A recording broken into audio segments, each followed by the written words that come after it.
Ani maqaan koo Taakkalee Bultiin jedhama. Namoonni maqaa masootiin na waamu takkeenaan jedhu jechuudha. Waaqayyoo barahaan jiraadhee amma har'aa ga'e keessatti oolmaan naaf oolee danuu keessaa waa muraasaa waanan dhugaa bahuun qaba. Ani gara Gooftaa Yesuus Kiristoosiin kanan dhufee maatii koo maatii karaa zarii haadha kootiis karaa kan abbaa kootiis warra qaalluu keessaadha. Haa ta'u iyyuu malee ani amantiin koo innaan achi keessa jiraadhaa turetti ortodoksii baay'ee waanan jaalladhuu fi achi keessaa baay'ee waaqeffadhaan ture. Haa ta'u malee biyyan jiraadhu keessaa sababii barumsaatii fi gara firoottan koo Finfinneenii deeme. Yemmaan biyya jiraadhaa turetti pheenxee kan jedhu baay'een jibban ture. Baay'ee hin jaalladhun ture. Baay'eema bakka ijaan argaama isaanii hin jaalladhu. Haa ta'u iyyuu malee maatiin biratti dhaqee na fudhatanii waldaa deemu. Gaafa waldaa deemnu waggaa 2 guutuu cheerchii nan dhaqaa. Garuu Gooftaa Yesuus Kiristoos fayyisaa lubbuu koo godhee hin fudhanne. Isaanis callumadii dhaqii naan jedhanii na fuudhanii dhaqu. Yemmaan duukaa deddeemaa turetti waggaa 2 cheerchii erga dhaqee booddee waggaa 2 cheerchiin deddeebi'a garuu hin jaalladhu. Waggaa 2 cheerchii isaaniif jecha naqa hin jaalladhu. Gaafa waggaa 2ffaa Hafuurri Qulqulluun keessa koo barumsa guyyaa gaafa sanaas keessa koo waan na tuqeef Gooftaa Yesuus Kiristoosiin fayyisaa lubbuu kootii godhee fudhadhee. Akkuma Gooftaa Yesuus Kiristoosiin fayyisaa lubbuu kootii godhee fudhadheen jaalalli Gooftaa laphee koo sirriitti tuqee kana gidduutti baradhee cheerchii Masarate Kiristoos Boolee Mikaa'eliitti kan argamtu keessattanii baradhee cuuphamee sirriitti duuka bu'umsa baradhee mana Waaqayyootti jaalala Gooftaa kanatti deddeebi'uun jalqabe. Utuman akkasitti mana Waaqayyootti deddeebi'uu mudannoon na mudate maatiin bira jiraadhaa jiru keessaatii baheen baafameeni karaa hiriyaa kootii baay'ee hiriyaa koo kanaan immoo mana barumsaatti barannu keessatti baay'ee waan walitti simneef baay'ee waan wal jaallannee fi baay'ee wal jaallanna. Ani afaan Amaariffaan beeku innaan Finfinnee keessa jiraadhaa ture. Afaan Oromoo malee hin beeku waan ta'eef inni immoo afaan Amaariffaas afaan Oromoos hin beeka. Wambarii tokko irra teenyee baranna. Oromoo garuma nama meettaa roobiitti namni kuni garuu Finfinnee jiraatu maatiin isaas Finfinnee jiraatu baay'ee wal na jaallata baay'ee wal jaallanna. Gaafa mana baafamee bakkeetti baafamu kottuu mana keenya taa'ii si fudhadheen galaa naan jedheeti mana isaanii dhaqee gale. Haa ta'u malee gaafa mana isaanii dhaqee galu abbaan isaa kuni waaqa tolfamaa yookiin immoo xonqaayii nama jedhamudha. Xonqumnaa kana hojjeta isaan jiraatu maatiin kuni. Gidduu gaafa dhaqee galu mucaan kun hiriyaan koo kuni akkam pheenxee ta'e beeka maatii kootti hin himin si qaluu naan jedhe. Eshi jedheen gaafa dhaqee achi galu mana namichaa kana keessa gaafa dhaqee galu gibbii isaa keessaa namoonni dhufan beerbeeresabii adda addaatu hojii xunqulinnaa kana hojjechiifachuuf dhufa nan arga. Baay'ee itti sagadu xonqaayiidha. Boolee isuma jedhamu kana keessa jiraata namichi kuni. Baay'ee naaraa Gooftaa fudhadheera waanan ta'eef haa ta'u malee amma mana xonqaayii keessan jiraadhaa jira. Xonqaayiin kun iddoo 3tti waaqa odeetii hojjechiifata keessatti hojjeta jechuudha. Guyyaa facaasaa mana maaramii kan jedhu keessatti namootaaf xunqulinnaa hojjeta. Guyyaa kamisaa mana Gabreelii guyyaa jimaataa immoo kan Mikaa'elii keessatti hojjeta. Beete kiristaanii 3 gibbii keessaa qaba jechuudha. Xonqaayiin kun kan sinni ba'ee nama hin dhiifne kitaaba qulqulluullee hin dubbisa. Kitaaba xunqulinnaa ittiin hojjetan mataa isaa immoo qaba. Kanaaf achi keessatti hojii kana otuun ilaaluun jiraadhaa jira. Halkan caatii baay'ee guuramee dhufa, caatii qaamu. Namoonni sooressoonni, sirbitoonni hojii adda addaatiif gibbii sanatti baay'ee wal ga'u. Otumaan kana keessaan jiraadhu gaafa mana isaa wal galtan jilgeenfattanii daa'imtanii wal galtu malee caammaadhaan wal hin galamu. Ani garuu Gooftaa Yesuus Kiristoosiitiin sirriitti waanan baradhe waanan hubadhee fi in sagaduufan ture. Wallaalaadha naan jedhu. Ani garuu wallaalee miti tanaara keessi koo itti na gubata. Waaqayyoon immoo nan kadhadha waanan ta'eef achuma keessatti dhokadhee kilaasii mataa keenyaa qabna. Nuti kilaasii tokkotti kan gallu nama 3 turre. Mana barumsaa achuma baanee dhannaa achumatti hin deebi'ee gala. Ganaa barata naan jedhu. Gaaf tokko garuu mudannoo akkas jedhu tokkotu na mudate utuma isaanii wajjin jiraadhu. Akkas jedhe mucaasaa kana waamee ilma isaa hangafa kana waamee takkeen pheenxeedhaayi takkeeni isa jedhan sanadhaayi wallaalaadha jedhee ammarraatti hubadheen dadhabee irraa barachuu didee kanaafi kookabii isaas ixaana irratti ilaalee nan dhabe na jalaa dhokatee kanaafi waa'ee mucaa kanaanaaf galuu didee jedheetii ilma isaa kana gaafata. Ilmi isaa kun lakkii jedheetii naafi kaadee deebi'ee dhufee abbaan koo har'a si waama yemmaa si waamu garuu yemmaa bira dhattu anti pheenxeedhaa jedhee na gaafatee naan lakkiin jedheeni kaadii kottuuti rakkoon qabu wajjin yoo hin jiraannaa naan jedhe. Kummaan rakkoo qabaree yoonni na waame akkasuman jedhannaan utuun turiin na waamsisee nan naqe. Utuun gibbiisaa keessa deemaa jiru gibbiinsaa baay'ee bal'aadha, haxiriinsaa gurguddaadha. Namoonni gara biyya Arabaa deeman namoonni danuun itti yaa'u, biyyoota adda addaa keessaa itti yaa'u. Muqaa'ee kanatti astorgaamii qaba jalee nama afaan Amaariffaatti Oromiffaan dubbata namichi afaan Amaariffaatti nama hiikee Tigirootatti warroota afaan Amaariffaa hin beekne afaan Oromoo hin beekne kanatti kan hiikuuf jalee obbiraa qaba. Kana gidduutti otuun deemaa jiru Gooftaa Yesuus Kiristoosiitiin sobee ani pheenxee miti jedhee deebi'uufan deema.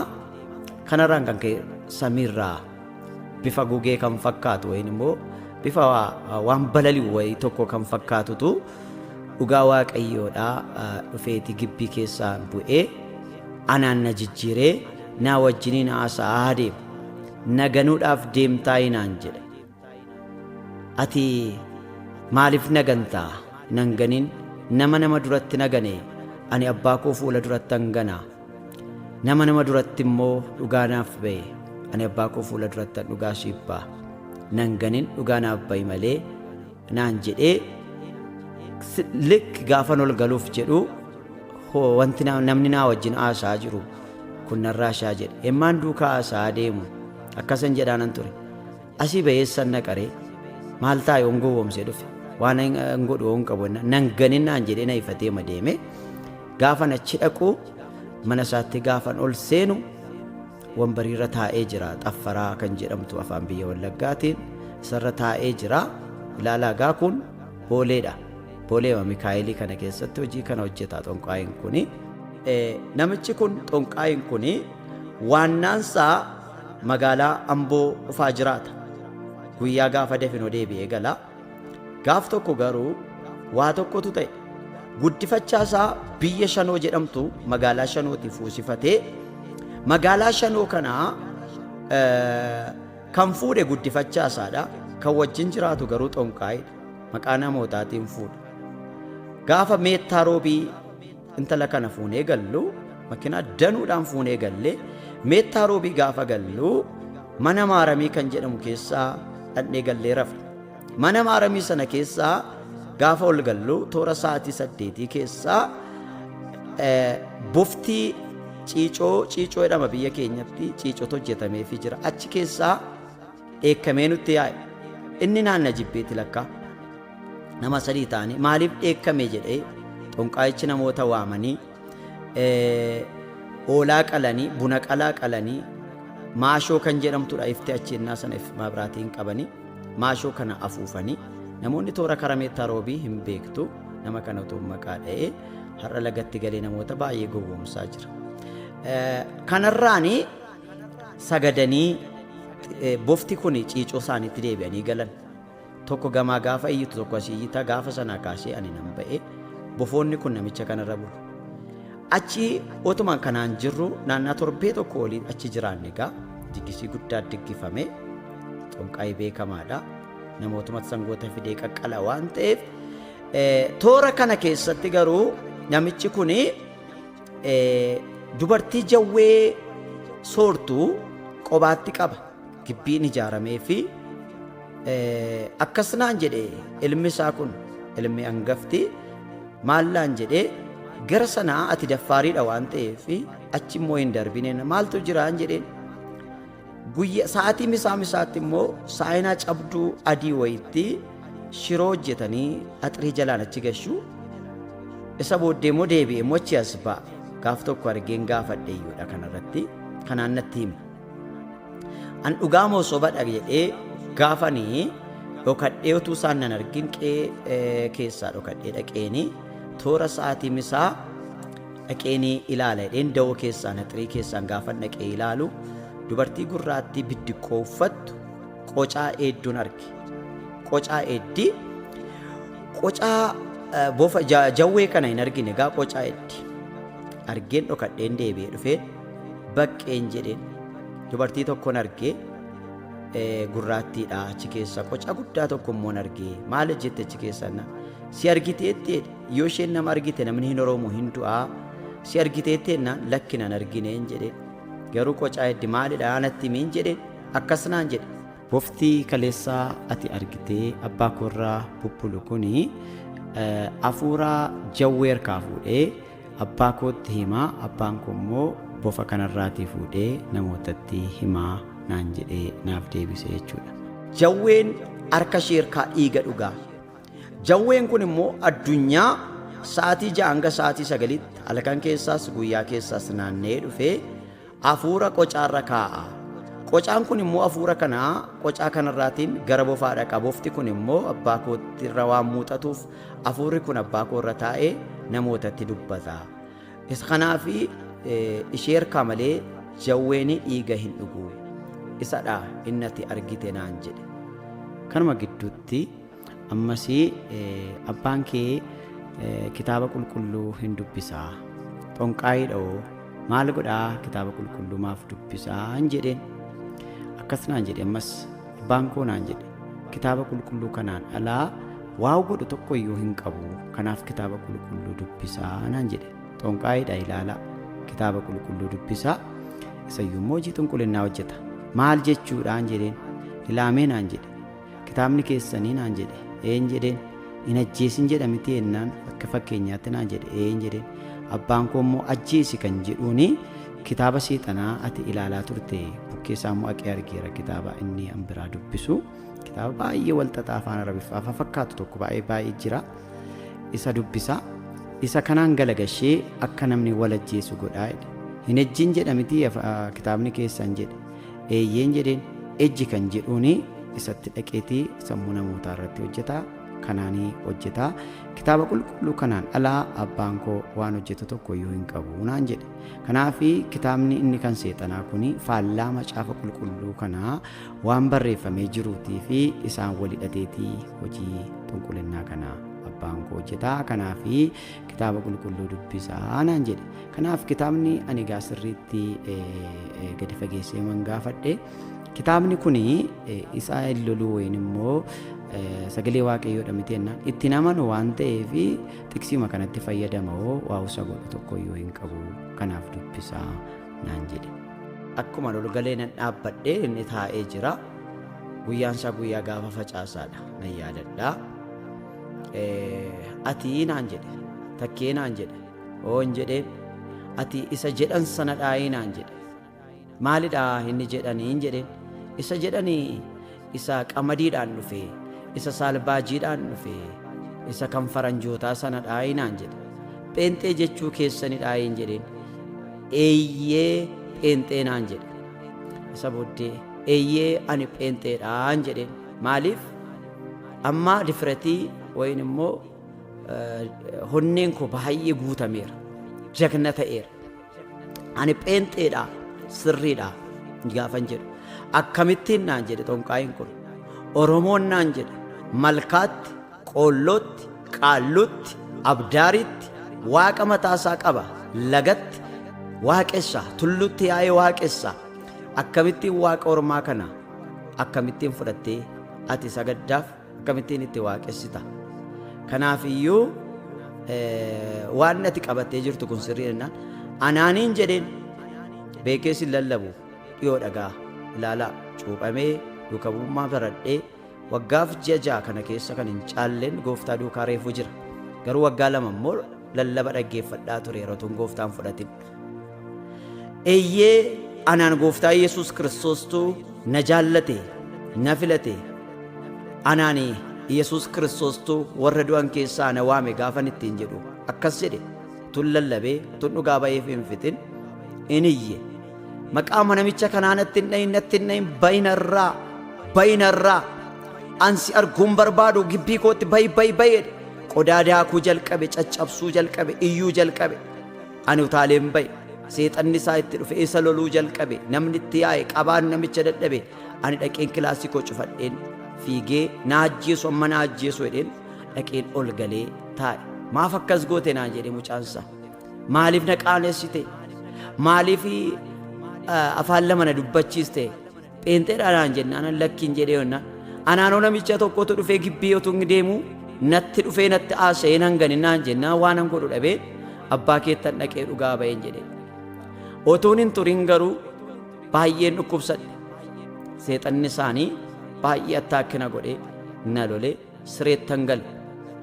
Akkas naan jedhe xonqaayin kun nama natti ergee ayyaana kootu sitti gadde akkan araara sii godhuuf akka fayyituu fi caatii kana qaamii du'a irratti godheen sii ergeedhe bakka ni ciisutti caatii naa ergan. Gaafan caatii kana ilaalu waa marreeffa bakka ilaalu natti fakkaate anoo caatii qaameen beeku caatii kanas an arfaaniin qabeen beeku hin qaamuun jedheen deebisaniitti geessan. Ammas Waaqayyoo ayyaana kootu sitti gaddee ayyaana kootu sitti gaddee dhaqiitii gorora kee itti tufsiisiiti fidii jedhii ergee dhiinedhee ammas caatii kana natti deebisan. Abbaan koo akkasiin jedhee gorora kee itti tufi caatii kanaa deebisii ani morrattan du'aa isii godha hin fayyitaasiin jedheennaan gorora koos caatii kanatti hin tufuun jedheen. Gorora koos caatii kanatti hin tufu yoon du'e naana ajjeesu yoon fayye immoo naana fayyisu Waaqayyo dhaqiitiin jedheen. Nama na bira jiru kana baqqee jedhama baqqeen jedheen dhaqee laakuunnoo jaakkeettii koo keessaa birriin tokko jira. Birrii isa duraa isa bara bal'as keessaa jechuudha. Birriin tokko jira dhaqee paraastaamoolii naa bitii kottuun jedheen. Paraastaamooliin ennaa sana birrii tokkoon bitama. Dhaqee bitee gaafa dhufu akkas jedheen liqimse. Yaa Waaqayyoon jedhe yoo na ajjeestes kana marzii godhi na ajjeesi. Yoo na fayyiste immoo kana qoricha godhi na fayyisi. Caatiidhaan nan fayyisin. Yaa Waaqayyo ulfina kee kanaan mul'isi jedheen liqimseen ciise. Baay'ee na dhukkuba dhugaadha. Firri natti birmatu hin jiru. Mana ormaa keessa hin jira. Iddoon itti du'aa jiru namni argaa hin jiru. Maatiin koo Wallagga jiru. Kana gidduutti boo'aan qoricha kana liqimseen nan ciisee silayyuu ciisee nyaata na dhowweeraa waa nyaadhaan jiru. Dandee ol hin jedhu gadi hin jedhu amma gaafa rafu kaasee bifa dafqa baay'ee humnaa ol na dafqisiisee qoricha ni liqimse sun dhukkuba sana na keessaa shaa godhee balleessee likki sa'aatii gara galgalaa keessaa fayyeen ka'e. Gaafan fayyee ka'uu shaaworii bakka baay'ee namni natti siqu waan ta'eef haqeen shaaworii galee jiilallumaan jechuudha shaaworii galee dhukkubni inni silana baay'ee na tacaacaanee baay'ee na dhukkubu torbee tokko oliifan ciise baay'ee inni na dhukkubu na dhiise. Gaafa inni na dhiisuu kaasee akkamittiin fayyee jedhe mucaa kana gibbii kanatti arguun barbaadu akkamittiin fayyee ari'aa baasaa jedhe nan ba'e. Gibbii isaatii ari'anii na baasanii gaafan ba'uu kaasee garuu haalli natti ulfaate, jireenya natti ulfaate. Yoon qansiraa dhaqee hojjedhe gimmaash qanii na hojjechiisanii guyyaa walakkaa na ari'u. Peestaalii namaallee yoon baadhee bakka birrii na baachisanii achi faana geessanii namoonni birrii na dhowwatan faatu tureera. Bolokkeettii saantima 30 gatiitti irratti baadhee otoo hin deemu gatiittii koo irratti bolokkeettiin kun hin caba, hin daakama. Isa guuraa ooleen deebisee immoo galgala kisaaraasaa kaffala. Beela'urraan kan ka'e daabboollee namarraa butee nyaadhaan ture. Nama daabboo bitatee galu harkaa fudhadhee na duukaas hin fiigan hin beela'eeru bakka dudduubaan peestaalii butee dhaqe. Baay'ee rakkadhe, baay'ee ammana kana hin jedhamne. Gaafa rakkadhee humnaa ol rakkadhu gara biyya dhaloota kootiittan birrii akkuma ta'ee barbaaddadheen dhufee gale. Wallaggan gaafan dhufee galu maatii koo bira gaafan dhufee galu maatiin na jibbe. Maaliif maatiin koo waaqa tolfamaa qaalluu waaqessu hamma har'aattiyyuu gooftaa kan hin fudhanne danuutu jira karaa kaakayyuu kooti. Na jibbanii jibbamuu koorraan kan ka'e baay'ee bakka ammana kana hin jedhamne. Nyaatillee qobaatti naaf ba'ee waanan dhugu qobaatti naaf ba'ee hafuurri isaa hin darba jedhu hafuurri isaa namatti darba jedhanii olola odeessan rakkina kana damdamachuu dadhabeen maal ta'a yoo naqeen biyyuma kaleessa gooftaa keessatti fudhatetti du'ee waanan qabu gurgureen magaalaa Finfinneetti gale deebi'e tiraanspoortii barbaaddadhee gaafan magaalaa Finfinneetti deebi'u amma hidhamee rakkinni humnaa ol na darara. Bakkeetti galuunfaa hin dhufatee otuun kanaan rakkadhu humnaa ol waan rakkadheef tamaarrareef waldaanan dhaqaa qaanaan dhaqaa. Maaliif wayyaan koo ciccitaa kopheen koo ciccitaa kasan jedhe dhufeen eessattan galee naannoo alam baankiittan qansiraa barbaaddachuu hojii barbaaddachuu gaafan naqu haalli garmalee gaafa natti ulfaatu waaqaa wajjin wal loluun jalqabe. Waaqayyoon jedheen ati hin jirta utuu ta'e nan rakkistu kaleessaa ani jira jettee na waamte kunoo ani nan rakkadhe hojiis nan dhabe namni na jibbe hojiin natti ulfaate kana booddee ati waaqayyo miti si ganeeran jedheen si ganuu koommoon jedheen waan hin beenneen gochuu jalqabe. Haraqeen ayilaandiitti bitee haraqeen dhuguu jalqabe. Isayyuummoo atis dhugeedheenitti ol facaasa waaqayyo karaarra gaafan deemu galgalammoo galeen baay'een boo'a akka nama haadhatti boo'u akka nama abbaa isaatti boo'atu. Maaliif kun akkasirratti ta'a kun sitti tolaa hin jedhaan machaa'een waaqayyotti boo'a machaa'een waaqayyoon barbaada baay'een immoo jaalladha. Garuu immoo waanan itti aaree jiruuf waanan baay'ee rakkadheef Yesuus Kiristoosiitiin baay'een lolaa deema arrabsaan deema. Gaaf tokko garuu utuun akkasittiin gooftaa Yesuus Kiristoosiin arrabsaa deemu utuun itti gungumu hojii barbaaddachaaf ba'een bakkeetti kufe peestaalii mallee namni natti kennaa jedhe gaafan bakkeetti kufu kubilistoonirra firri koo warri kaleessa na jibban taawaqaa koo irraa namoonni fuudhanii gaafa dawwalan dhiinni afaaniif funyaaniin battalumatti na yaa'uu jalqabe. Ayyar xeenaa kiliinikii na gashan ta'uu didee hospitaala natti jijjiiranii ta'uu didee dhumarratti na fuudhanii Kooriyaa hospitaalii na gashan. Hospitaala Kooriyaa keessatti dhibeen koo barbaadanii dhaban dhiigni na keessaa yaa'a afaaniif funyaaniin mastaa xabaatti dhiigni koo guutee hin dhangalaasu. Adaadaa koo tokko kanan baay'ee galateeffadha. Mallee magaalaa Finfinnee jirti anamma Wallaggan jira deebi'een jechuudha. Achi baay'ee na duukaa dhiphatti. Akkasumallee firoonni na akkamsiisaa turan innaa sana baay'ee bakka hin du'a jedhanii xalaa du'aan irratti eegu. Ani garuu akka Waaqayyo na adabe akkan immoo gaafan du'u gara Si'ool hin dhaqu beeka. Maaliif arrabsaan ture Yesuus Kiristoos fayyisaa lubbuu koo godhadhee fudhadheera akka inni nama fayyisu nan beeka. Akka inni karaa isaa malee mootummaan Waaqayyoo hin dhaalamne nan beeka waanan ta'eef har'a immoo isaan walitti bu'eera. Balballi mootummaa Waaqayyoo akkanatti cufaa ta'e waanan beekuu fi waa'ee du'a kootiif hin yaadda'u. Waa'ee bor bara baraan gubachuu kootiif an boo'a. Maaliif nan du'aa jira akkan du'u waanan beekuuf. Kana gidduutti guyyaa 13 tokko ol inni kootu dhangala'u naannaa toora sa'aatii 8 guyyaan isaa guyyaa gaafa jimaataa namoonni 2 Kooriyaa hospitaalii sana keessa naannaanii namootaaf kadhatu. Takkee naan jedhan siif kadhannuu naan jedhan gaafa ol galanii toora mana sana keessa namootaaf baay'ee kan kadhatu. Danda'een dubbadhu danda'een haasa'u maatii koo gaafatanii kadhadhu fennaan na gaafatanii zii kadhadhu fennaan nyaaraanan ittiin toora isaa namichi inni akka gabaabaa tokko narra jilgeenfatee gaafa naa kadhatu kaasee wanta akka diilalleessuu cabbii wayina keessa darbe. Sila qorichi na tasgabbeessuu hin dandeenye. Sila marfee baay'ee na xaqaxaqaa turan qoricha naa kennaa turan na gubata. Keessi koo baay'ee qaamni koo gurraacheera kasalatti ba'eera. Inni na keessaa yaa'a. Battala isaan naa kadhatanii kaasanii inni na keessaa yaa'aa coccobu sun inni guyyaa 13f coccobe dhaabbachuu dide sun narraa dhaabbate. Anaan garuu toora sa'aatii 9 keessa wanta akka ribaa fakkaatu tokko na fudhatee sokke. Ani hin jirun ture.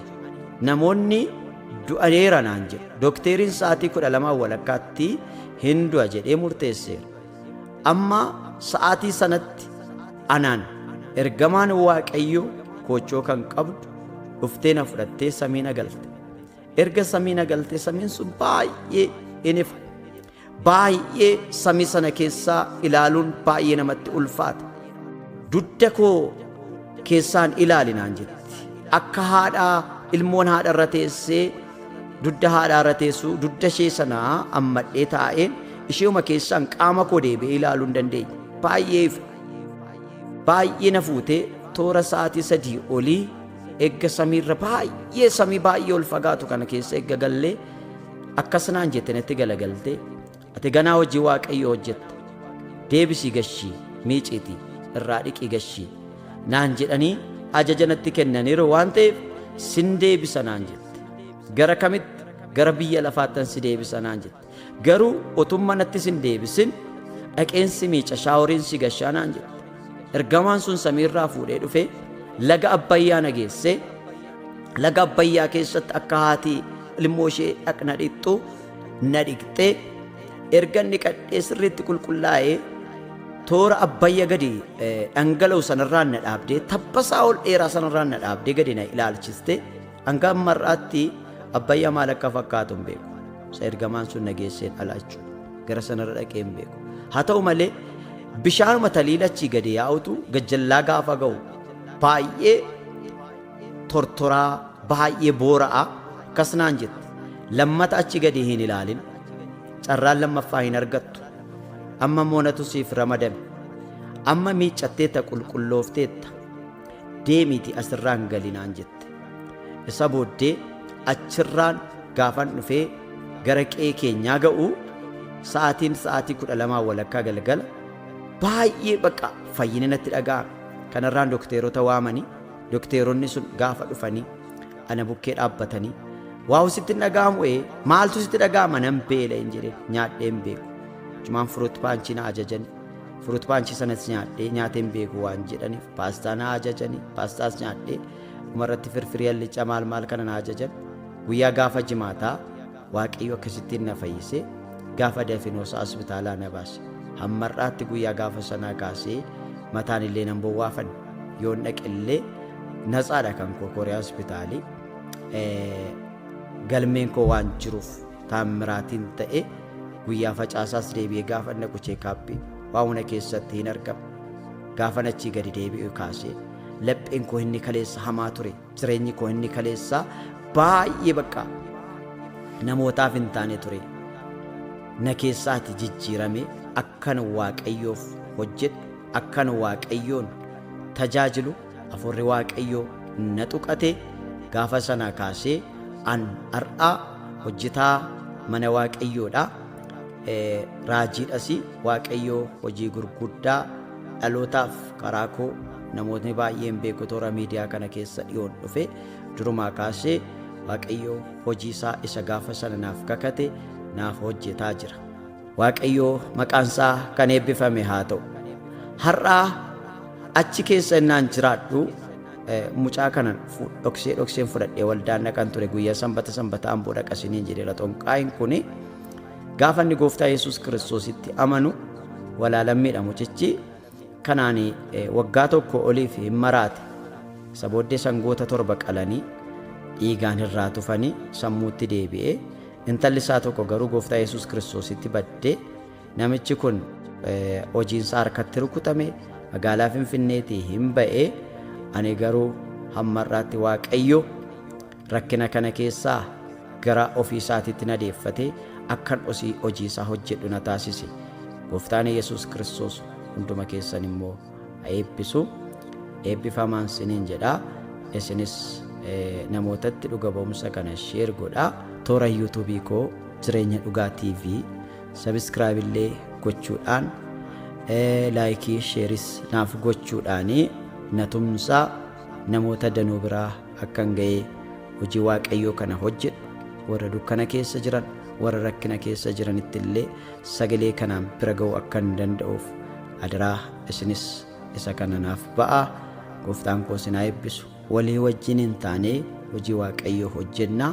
Isin immoo toora kanaan dhaloota biraa ittiin ga'aa. Gooftaan Yesuus Kiristoos isin jaallata. Waaqayyoo yeroo hundumaa ijoollee isaa hin moosisa. Yeroo hundumaa warra mootan isin haa taasisu. Isinis maqaa Yesuusiitiin ameen. Naaf eebbifama.